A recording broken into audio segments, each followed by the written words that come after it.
لا تحزن إن الله معنا فأنزل الله سكينته عليه وأيده بجنود لم تروها. ورحمة الله وبركاته. نحمده ونصلي على رسوله الكريم، أما بعد، فقد قال الله تعالى في كلامه الكريم في القرآن المجيد بعد أعوذ بالله من الشيطان الرجيم بسم الله الرحمن الرحيم إذ يقول لصاحبه لا تحزن إن الله معنا. صدق الله العظيم العظيم. اللهم صل على محمد شمس الأنبياء وبدر المرسلين وكتب الأولياء افتقار المتقين تاج أمة الشفيع المجرمين شفيع يوم القيامة الله يا هادي اللهم صل وسلم وبارك عليه. புகழ் அனைத்தும் அல்லாஹ் ஒருவனுக்கு உண்டாவதாக. அவனது அருளும் அன்பும் எம்பெருமான ரசூலே கரீம் ஸல்லல்லாஹு அலைஹி வஸல்லம் அவர்களின் மீதும் அல்லாஹ் விசுவாசி பின்பற்றி வாழ்ந்து கொண்டிருக்கிற இன்னும் வாழ இருக்கும் அனைவர்கள் மீதும் அல்லாஹின் அருளும் அன்பும் என்றென்று உண்டாவதாக. அமீன். அன்பு குறித்தான் அல்லாஹின் நல்லடியார்களே, சென்ற வாரம் நாம் ஹிஜ்ரத் தரக்கூடிய பாடத்தையும் முஹர்ரம் ஆசுரா நாளில் பற்றிய நிகழ்வு பற்றியான செய்திகளை பேச்சு, அதிலே அல்லாஹ் நமக்கு தரக்கூடிய பாடம் என்னவென்று சொன்னால், அந்த நிகழ்வு மூலமாக அல்லாஹ் சொல்லக்கூடிய செய்தி, தான் நாடியதை யாருக்கும் எப்படியும் செய்வேன் என்பதை அல்லாஹ் தஆலா அந்த நிகழ்வு மூலமாக நமக்கு ஒரு பாடமாக தந்தான் என்பதை சென்ற வாரம் பேசினோம். அதன் தொடராக ஹிஜ்ரத்தில் நடந்த ஒரு நிகழ்வில் இருந்தும் ஆசுரா நாளில் நடந்த ஒரு நிகழ்விலிருந்தும் அல்லாஹ் தஆலா நமக்கு இன்னொரு பாடத்தை தருகிறான். அது என்ன என்பது பற்றியான செய்திகளை இன்ஷா அல்லாஹ் இந்த வாரம் நாம் தெரிந்து கொள்வோம். உலகிலே மனிதன் எப்படி வாழ வேண்டும், எப்படி வாழ்ந்து கொண்டிருக்கிறான், அவன் எப்படி வாழ்ந்தால் அல்லாஹ்வின் நேசத்தையும் நெருக்கத்தையும் பெற முடியும் என்று சொன்னால், அன்பானவர்களே, அல்லாஹ்விற்கு பிடித்தவராக நாம் வாழும் பொழுது, அல்லாஹ்வின் சொன்ன வழியில் நாம் வாழும்போது மட்டும்தான் அவனுக்கு பிரியமானவராக நேசத்துக்குரியதாக உலகிலே வாழ முடியும். ஆனால் உலகில் இந்த மனித சமூகம் எப்படி வாழுகிறது என்று சொன்னால், ஒற்றை வரியில் கூறுவதாக இருந்தால், ஒரு குதிரைக்கு கடிவாரம் கட்டினால் அந்த குதிரை எப்படி பயணங்கள் இருக்குமோ அப்படியாகத்தான் இந்த மனித சமூகத்தினுடைய உலக மக்களுடைய பயணங்கள் இருந்து கொண்டிருக்கிறது. ஒன்றை இலக்காக நாம் வைக்கிறோம், அந்த இலக்கை நோக்கி மனித சமூகம் பயணிக்கக்கூடிய நேரத்தில் ஏறி இருக்கக்கூடிய எதையுமே அவர்கள் பார்ப்பதில்லை. சம்பாதிக்க வேண்டும், தொழில்நுட்பத்தில் வளர்ச்சி பெற வேண்டும், வீடு கட்ட வேண்டும், அந்தஸ்து கிடைக்க வேண்டும், பதவி கிடைக்கும்போதாக ஒவ்வொன்றையும் இலக்காக வைத்து மனித சமூகம் பயணிக்கிறது. ஆனால் அதற்கு இடையில் இருக்கக்கூடிய எந்த ஒன்றையும் அவர்கள் பார்க்காமல் குதிரை கடிவாளம் கட்டியது போலதான் அவர்கள் உலகில் பயணித்து மேற்கொண்டு கொண்டிருக்கிறார்கள். உதாரணமாக சொல்வதாக இருந்தால், கெவின் கார்டர் என்று சொல்லக்கூடிய ஒருவர் உலக புகழ் பெற்றவர்.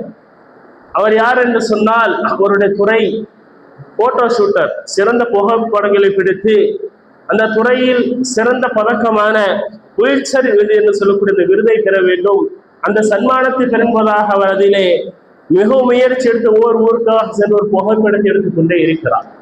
அப்படியாக அவர் 1993ஆம் ஆண்டு சூடான் நாட்டிற்கு பயணம் செய்கிறார். ஒரு சிறந்த புகைப்படத்தை எடுத்து அந்த புகைப்படத்தை எடுத்தது மூலமாக அதிலே சிறந்த துறையாளராக நான் ஆக வேண்டும், சிறந்த பதக்கங்களை பெறுவதாக அவர் அதற்காக வேண்டிய சூடான் நாட்டிற்கு பயணத்தை மேற்கொண்டு அங்கு நிகழ்ந்த ஒரு நிகழ்வை ஒரு போட்டோவும் எடுக்கிறார். அந்த நிகழ்வு அனைவருக்கும் தெரிந்ததுதான், அனைவரும் வலைதளத்தில் பார்த்திருப்போம். ஒரு சிறு குழந்தை, மிகவும் மெல்லிந்த உடலுடைய ஒரு பெண் குழந்தை நடந்து வந்து கொண்டிருக்கும், நடக்க முடியாமல் தவழ்ந்து வந்து கொண்டிருக்கும். அதற்கு பின்னதாக ஒரு கழுகு அமர்ந்திருக்கும். இந்த புகைப்படத்தை அனைவருமே வலைதளத்தில் பார்த்திருப்போம். இதை அவர்தான் போட்டோ எடுக்கிறார். சிறந்த ஒரு போட்டோ என்பதாக கூறி அவர் நினைத்த பதக்கமும் கிடைக்கிறது, அவர் நினைத்த விருதும் கிடைக்கிறது, அதற்கான சன்மானத்தையும் அவர் பெறுகிறார். ஆனால் அந்த பதக்கம் பெற்று அடுத்த ஆண்டே அவர் 1994ஆம் ஆண்டு பதக்கத்தை பெறுகிறார். பதக்கம் பெற்ற சில மாதங்களிலேயே அவர் தற்கொலை செய்து கொள்கிறார். ஏன் தற்கொலை செய்து கொண்டார் என்று சொன்னால், சூடான் நாட்டிலே மிகவும் பஞ்சம் ஏற்பட்ட போது அவர்கள் அதிகாரம் எல்லாம் கொண்டு உணவை கொடுக்கிறார்கள். அந்த உணவை வாங்குவதற்காக வேண்டிதான் அந்த குழந்தை வருகிறது. பெண் குழந்தை மிகவும் மெலிந்த உடலுடன் தட்டு தடுமாறி நடக்கக்கூட முடியாத நிலையில் அந்த குழந்தையை தட்டு தடுமாறி உணவை வாங்குவதற்காக வந்து கொண்டிருக்கிறது. அதை பார்த்து ஒரு கழுகு தான் பக்கத்தில் அமர்ந்திருக்கிறது. அந்த குழந்தை விழுந்தால் அந்த குழந்தையை நான் கழுகு தூக்கி சென்றுவிடும் என்பதாக அந்த கழுகும் காத்துக் கொண்டிருக்கு. இதைதான் அவர் புகைப்படம் பிடித்து அதற்காக சிறந்த விருது பிடிக்கலாம். ஆனால் அந்த புகைப்படத்துக்கு முன்பதாக அவர் ஏன் தற்கொலை செய்து கொண்டார் என்று சொன்னால், அந்த புகைப்படத்தை பார்த்தவர்கள் எல்லாம் சில கேள்வியை கேட்கிறார்கள். 4 கேள்வியை கேட்கிறார்கள் அவரிடத்திலே. இந்த 4 கேள்விதான் அவரிடத்திலே மனங்களில் துக்கங்களை தந்து அவர் தற்கொலை செய்வதற்கு முன் நுழைந்தது. என்னவென்று சொன்னால், நீங்கள் சிறந்த புகைப்படம் எடுப்பதற்காக நீங்கள் சென்றீர்கள், ஆனால் அங்கு நடந்த நிகழ்வுகளில் உங்களுக்கு உதவி என்ன? அந்த குழந்தை உணவு வாங்குவதற்கு கூட முடியாமல் தவழ்ந்து வரக்கூடிய நேரத்தில் இந்த காட்சியை புகைப்படம் பிடித்தீர்கள். அந்த குழந்தைக்கு நீங்கள் உணவு வாங்கி கொடுத்தீர்களா? இல்லை. அந்த குழந்தையை அந்த கழுகு சாப்பிட்டதா? அந்த குழந்தை உயிர் பிழைத்ததா என்பதாக அந்த கேள்வியை கேட்கக்கூடிய நேரத்தில் அவர் சிந்திக்கிறார். நான் எனது இலக்காக நினைத்து விருது பெறுவதாக என்னுடைய இலக்கை நிர்ணயித்து நான் சென்று புகைப்படம் பிடித்தேன். ஆனால் அந்த குழந்தைக்கு உதவி செய்யாமல் வந்துவிட்டு என்பதாக அந்த எண்ணத்தில் அவர் தனக்கு ஒரு குழந்தை கொண்டு ஒரு தற்கொலை செய்து கொண்டார் என்பதாக செய்தியை பார்க்கிறோம். அப்படி ஆனால் இப்படிதான் உலகிலே சமூகமாக நாம் வாழ்ந்து கொண்டிருக்கிறோம். ஒரு இலக்கை நிர்ணயிக்கிறோம். இந்த இலக்கிற்காக ஓடிக்கொண்டிருக்கக்கூடிய சமூகம் சம்பாதிக்க வேண்டும், வீடு கட்ட வேண்டும், தொழில்நுட்பத்தில் வளர்ச்சி பெற வேண்டும் என்பதாக பதக்கங்களையும் பதவியும் என்பதாக நினைக்கக்கூடிய நாம் இடையிலே இருக்கக்கூடிய மனிதநேயம் என்று சொல்லக்கூடிய ஒன்றை அழிதோடி புதைத்தவதாகத்தான் உலகிலே வாழ்ந்து கொண்டிருக்கிறோம். நமக்கு முன்பதாக ஒரு விபத்து நடக்கிறது, ஒரு கொலை நடக்கிறது, ஒரு கொள்ளை நடக்கிறது என்று சொன்னால் அதை தடுப்பதற்கு மத்தியிலே மனங்கள் இல்லை. காரணம் என்னவென்று சொன்னால், நமக்கு ஏன் நாம் நமது வேலையை பார்த்து கொண்டு போவோம், நமக்கு வேறு வேலை இருக்கிறது, நமது நோக்கங்கள் வேறு என்பதாக நமது நோக்கங்களை நோக்கி பயணிக்கக்கூடிய நாம் மனிதநேயம் என்பதை புலிதோண்டு புதைத்தவராகத்தான் உலகில் நாம் சென்று கொண்டிருக்கும். எனவேதான் அரசாங்கம் ஒரு விபத்து நடந்தது என்று சொன்னால் அந்த விபத்திலே அடிபட்டவரை காப்பாற்றுவதற்கு சன்மானம் கொடுக்கிறது. அந்த விபத்தில் அடிபட்டவரை உடனே அழைத்து சென்று மருத்துவமனைக்கு ஒரு சேர்த்தார் என்று சொன்னால் அவருக்கு சன்மானம் அரசாங்கம் கொடுக்கிறது. காரணம் என்ன சொன்னால், சன்மானத்தை கொடுத்தாவது மனிதனிடத்திலிருந்து மனிதநேயத்தை வெளியே கொண்டு வருவதாக அரசு எடுக்கிறது சொன்னால், இந்த அளவுக்கு நம்ம இடத்தில் மனிதநேயம் என்பது நிச்சயமாக ஒடுங்கியமாகத்தான் இருந்து கொண்டிருக்கிறது. அப்படியானால் மனிதநேய மக்களிடத்தில் எப்போது வெளிவரும் என்று சொன்னால், எப்போது நாம் உலகை தூரமாக்கி படைத்தவனுக்காக அல்லாஹ்விற்காக என்று இப்படி நாம் உலகில் வாழ்கிறோம், அப்போதுதான் மனிதநேயம் என்பது வெளியே வரும். சம்பாதிக்க வேண்டும், உலகில உயரும் என்பதாக நோக்கித்து பயணித்தோமானால் நிச்சயமாக நம் மனங்களில் இருக்கக்கூடிய இறக்க குணம் கூட வெளியே வராது. படைத்தவன் என்னை பார்க்கிறான், படைத்தவனுக்காக தான் உலகில் வாழ்ந்து கொண்டிருக்கின்றதாக ஒரு எண்ணத்தில் நிச்சயமாக உலகில் வாழும் பொழுதுதான் நம்ம மனங்களில் இருக்கக்கூடிய இறக்க குணம் நிச்சயமாக வரக்கூடியதாக இருக்கு. அந்த இறக்க குணத்தை அல்லாஹ் நம்மை பார்த்து கொண்டே இருக்கிறான். நாம் உதவி செய்தால் அல்லாஹ் நமக்கு நெருக்கத்தை தருவான், நமது நேசத்தை தருவான் என்பதை உலக மக்களுக்கு சொல்லி தருவதுதான் இந்த ஹிஜ்ரத்தினுடைய ஒரு பாடமாக நமக்கு இருக்கிறது. நாம் உதவி செய்தால் அல்லாஹ் நம்மை நிச்சயமாக நமக்கு உதவி செய்வான். நாம் அவருக்கு அருகாமையில் நின்றால் நிச்சயமாக அல்லாஹ் நம்முடன் இருப்பான் என்ற ஒரு எண்ணத்தை நமக்கு தருவதுதான் இந்த ஹிஜ்ரத்தினுடைய பாடமாக இருந்து கொண்டிருக்கிறது. அதை உதாரணமாக சொல்வதற்காக இருந்தால், யார் பிறருக்கு உதவி செய்வார் என்று சொன்னால் எவர் உலகை தூரமாக்கிறார் அவர் உதவி செய்ய என்பதற்கு உதாரணமாக சொல்வதாக இருந்தால், வலைதளத்தில் ஒரு பெண்மணி பேட்டி கொடுக்கிறார். நான் கொரோனா பீரியடில் எனக்கு COVID-19 வந்தது, நான் மிகவும் பலகீனமானவனாக இருந்தேன், அனைத்து அவசர உதவிக்கும் சொல்லும் பொழுது எவருமே வரவில்லை. ஆனால் ஒரு டாக்ஸி டிரைவர் மட்டும் என்னிடத்தில் வந்தார். அவர் என்னை அழைத்து கொண்டு ஒவ்வொரு மருத்துவமனைக்கும் அழைத்து சென்றார். என்னை சேர்ப்பதற்கான அட்மிஷனை அவரை 4-5 மருத்துவமனைக்கு அழைத்து சென்று அதற்கு முன்னதாக ஒரு மருத்துவமனையில் தான் எனக்கான அட்மிஷன் கிடைத்தது. என்னை சேர்த்த அடுத்த கணமே எனக்கு அருகாமையிலிருந்து ஒருவர் அந்த நோய் மூலமாக இறந்த செய்தியை நான் பார்த்தேன். அப்படியானால் அந்த ஒரு பொழுது மட்டும் அவர் என்னை சரியாக கொண்டு வந்து சேர்க்கவில்லை என்று சொன்னால் நிச்சயமாக நான் இறந்திருப்பேன் என்பதாக கூறி அந்த நபர் யார் என்பதாக கூறுவது அந்த பெண்மணி கூறிய வார்த்தை, அவர் இஸ்லாமியர் என்பதாக அந்த பெண்மணி கூறினார். அப்படியானால் அந்த காலத்தில் இஸ்லாமியர்கள் அனைவரும் அப்படியாகத்தான் செயல்பட்டோம். கொரோனா நேரத்தில் எல்லாம் இஸ்லாமிய சமூகம் முன்னின்று செயல்பட்டது என்று சொன்னால் காரணம் இதுவாக இருக்கும் என்று சொன்னால் அவர்களுக்கு உலக நோக்கம் இல்லை. இதை செய்வதால் தன்னுடன் பிறந்தவர்கள் அந்த நோயின் காரணமாக இருந்த போது கூட அவர்கள் அடக்கம் செய்வதற்கு யோசித்துக் கொண்டிருக்கக்கூடிய நேரத்தில் இஸ்லாமிய சமூகம் முன்னின்று அடைக்கிறது என்று சொன்னால் காரணம் உலக பதவிக்காக வேண்டிய பதக்களுக்காக அல்ல, மாறாக அல்லாஹ் நமக்கு உதவி செய்வான். அல்லாஹ் நம்மை பார்த்து கொண்டிருக்கிறான், அல்லாஹ் நம்முடன் இருக்கிறான். அல்லாஹ் நாடியதுதான் நடக்கும். மற்றவரெல்லாம் அவரை நெருங்கினால் நமக்கு அந்த நோய் என்பதாக நினைத்தார். ஆனால் இஸ்லாமிய சமூகம் அவரை தொட்டு அடக்க முடியும் சொன்னால் காரணம் அல்லாஹ் நாடியதுதான் நடக்கும். அல்லாஹ் நம்முடைய இருக்க என்பதாக எண்ணத்தை கொண்டு மக்களுக்கு உதவி செய்தார் என்பத செய்தியை பார்க்கிறோம். அதே போல் சற்று சில நாட்டுக்கு போவதாக டெல்லியிலே ஒரு அடுக்குமாடி குடியிருப்பில் தீ விபத்து ஏற்பட்டபோது அதுக்கு அருகாமையில் இருந்த மெத்தை கடை வைத்திருக்கக்கூடிய ஒருவர் தன் இடத்திற்கக்கூடிய லட்சக்கணக்கில் செலவாகக்கூடிய அந்த மெத்தையை போட்டு அனைவரையும் காப்பாற்றினார். அதற்கு முன்னதாக அவர் கூறிய வார்த்தை, சிலர் இறந்து விட்டார்கள், முழுவதுமாக காப்பாற்ற முடியும் என்பதாகத்தான் வருத்துவதாக. அப்படியானால் அவர்கள் எல்லாம் அல்லாஹ்விற்காக செயல்பட்டவர்கள். எனவே அல்லாஹை முன்னிறுத்தி நாம் செயல்படும் நமக்கு மத்தியிலே மனிதனே என்பது வெளிப்படக்கூடியதாக இருக்கிறது. எனவே உலகில் வாழக்கூடிய நாம் மனித நேயத்தை வெளியே கொண்டு வர வேண்டும் என்று சொன்னால், மக்களுக்கு உதவி செய்ய வேண்டும் என்று சொன்னால் உலகை தூரமாக்க வேண்டும். அல்லாஹ் நம்மை பார்த்து கொண்டிருக்கிறான், அல்லாஹ் நம்முடன் இருக்கிறான். அல்லாஹ் எப்படிப்பட்ட சூழலாக இருந்தாலும் சரி நமக்கு உதவி செய்வான் என்ற ஒரு எண்ணத்தை நமக்கு மத்தியில் கொண்டு வர வேண்டும். அதை இரண்டு நிகழ்வுகள் நமக்கு மூலமாக, ஹிஜ்ரத் நிகழ்வு மூலமாக ஒரு பாடமாக தரும். ஹிஜ்ரத்தில் அல்லாஹ் தஆலா ஸல்லல்லாஹு அலைஹி வஸல்லம் நிகழ்வை நிகழ்த்தி காட்டினான். அந்த நிகழ்வு என்று சொன்னால், ஸல்லல்லாஹு அலைஹி வஸல்லம் அனைவரும் ஹிஜ்ரத்துக்கு அனுப்பிவிட்டு மதீனாவுக்கு அனுப்பிவிட்டு கடைசியாக ஸல்லல்லாஹு அலைஹி வஸல்லம் ஒரு தோழர் அபூபக்கர் அவர்களும் கடைசியாக செல்கிறார். செல்லக்கூடிய நேரத்தில் குகையிலே சென்று 3 நாட்கள் தங்குகிறார்கள். அப்போது மக்காவிலே அங்கிருந்தவர்கள் எல்லாம் ஸல்லல்லாஹு அலைஹி வஸல்லம் தலைக்கு 100 ஒட்டகம் கொடுக்கிறார்கள்.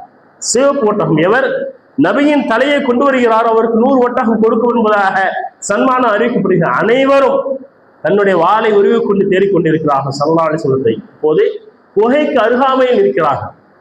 குகையின் அருகாமை நிற்கும் பொழுது அங்கே இருந்த அபூபக்கர் அவர்கள் கூறிய வார்த்தை, லவ்ரா அஹதுக்கும் கதமைனி ஆனா, அவர்கள் சிறிது குனிந்து பார்த்தால் நாம் மாற்றிக்கொள்வோம். அவர்கள் குனிந்து உள்ளே வந்து எல்லாம் தேட தேவையில்லை.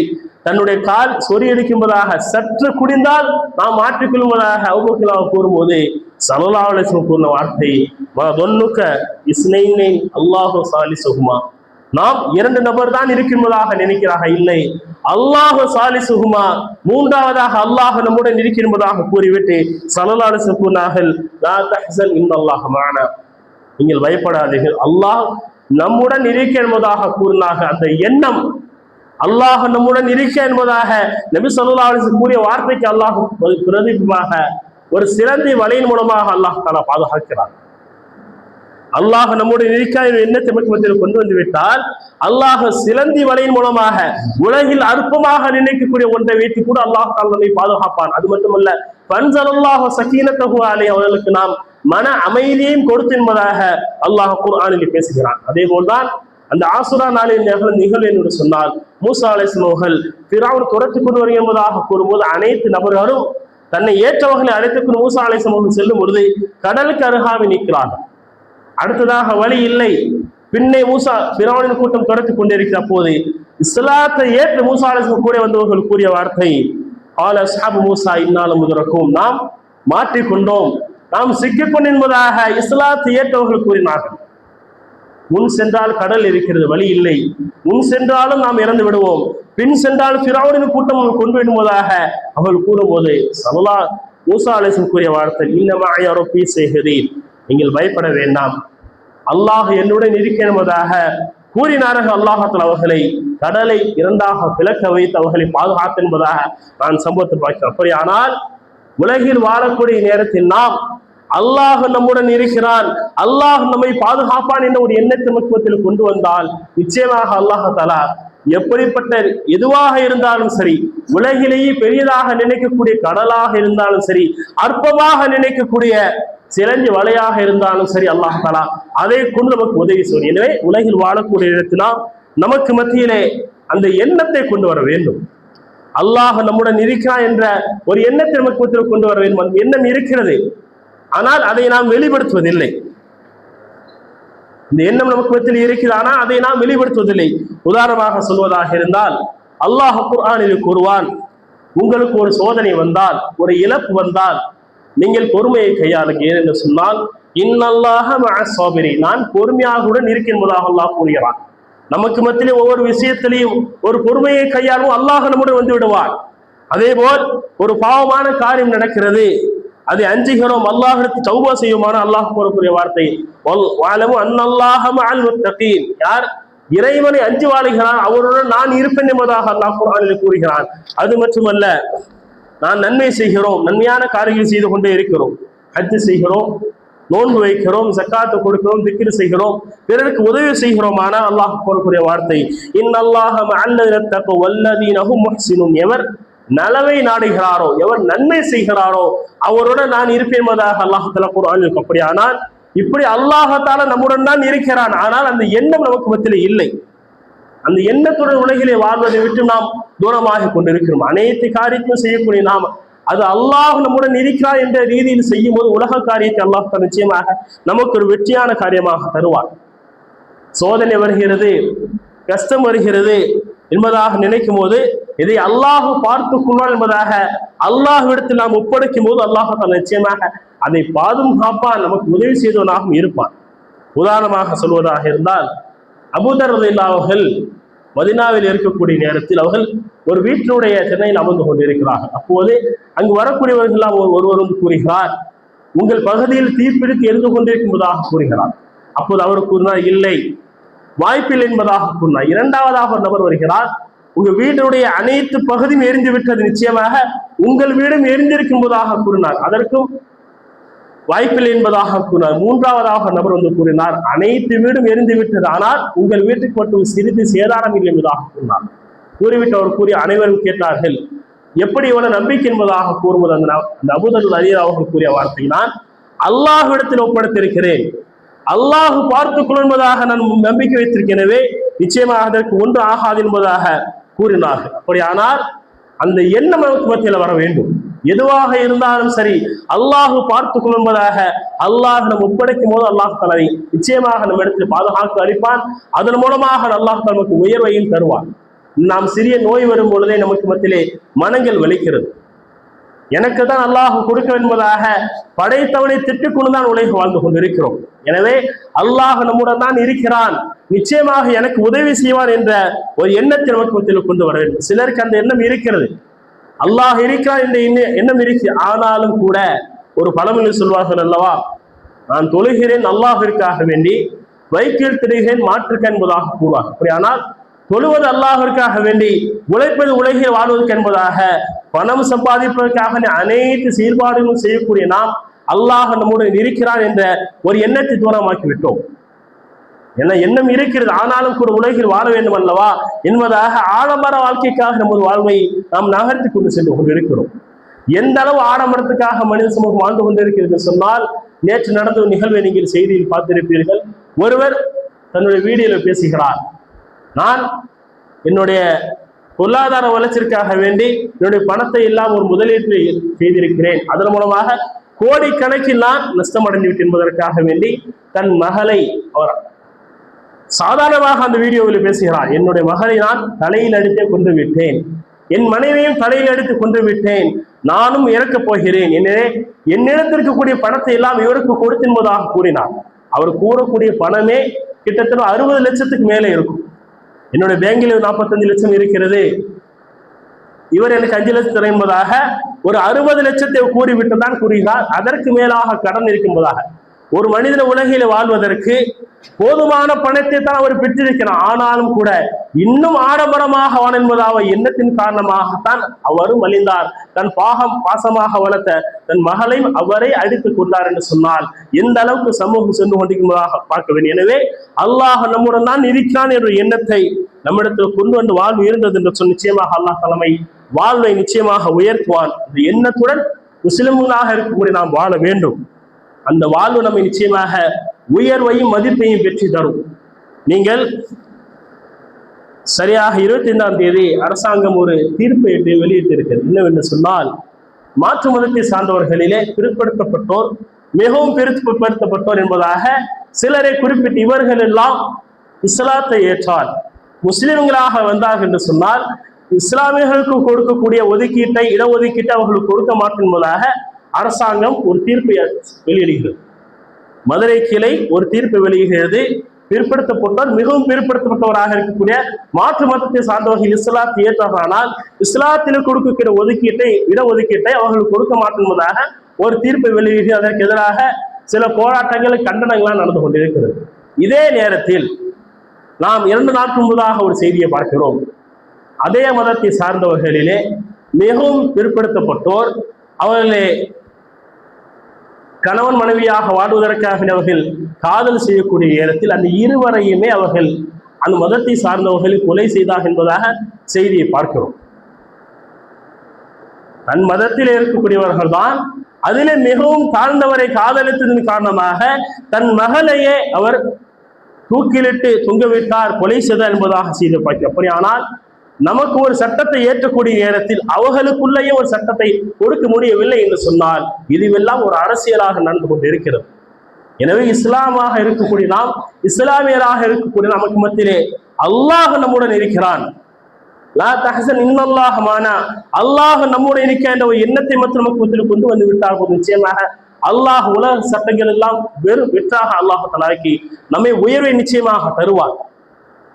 உலக சட்டம் எல்லாம் பெரிதல்ல, எனக்கு நீங்கள் பயந்தால் போது நிச்சயமாக அல்லாஹ் தஆலா உங்களை எப்படியும் பாதுகாப்பேன் என்பதாக 2 சம்பவத்தின் மீதாக பாதுகாத்திருக்கிறான். ஒன்று, நூல் இலையின் மூலமாக அல்லாஹ் தஆலா பாதுகாத்தான், பெரும் கடலை பிளக்க வைத்து பாதுகாத்தான். எனவே அந்த எண்ணம் தான் நமக்கு மத்தியில் கொண்டு வர வேண்டும். உலக சட்டங்கள் எல்லாம் நாம் தூக்கி எறிஞ்சிட்டு இஸ்லாமியனாக இருக்கக்கூடிய நாம், இஸ்லாத்தை ஏற்கக்கூடியவர்களும் சரி, இந்த சட்டங்கள் எல்லாம் நமக்கு ஒன்றுமே இல்லை. இதன் மூலமாக உலகிலே இஸ்லாமிய சமூகம் வாழ்வது என்பதல்ல, மாறாக அல்லாஹ் கொடுக்கக்கூடிய ரிஸ்கின் மூலமாகத்தான் நாம் வாழ்கிறோம் என்ற ஒரு எண்ணத்தை நமக்கு மத்தியில் கொண்டு வர வேண்டும்.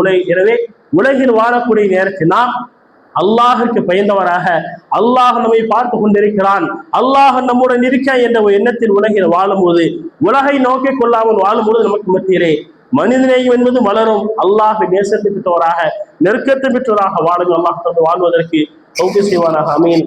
வாஹிர் அல்ஹம்துலில்லாஹி ரப்பில் ஆலமீன். அஸ்ஸலாமு அலைக்கும்.